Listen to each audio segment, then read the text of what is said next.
Kamandani Cottage, cheapest hotel in Bali, 7,000 lang sa Aguda guys.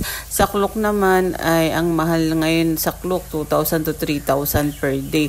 So ito 7,000 4 days na, tas dalawa pa kami ng friend ko.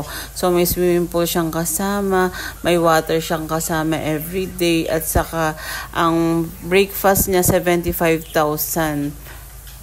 Floating breakfast 100,000 rupiah per person. So, na-enjoy naman namin ang aming floating breakfast. Dito lang yan sa Bali, guys. At saka, ang ganda talaga, tahimik dito. 2 minutes away nga lang ito sa highway. At paglabas mo sa highway, marami ng mga restaurant. Saka paglabas mo nga sa highway, maraming money changer doon. So, pwede ka magpapalit.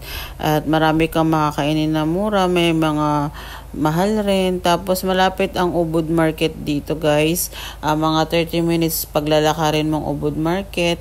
Tapos yung Monkey, 30 minutes rin. May Monkey dyan. May Monkey Zoo. So napakaganda at napaka-relaxing na place. Kaya recommend ko sa inyo itong Kamandani Cottage. Try nyo guys, at napakamura pa.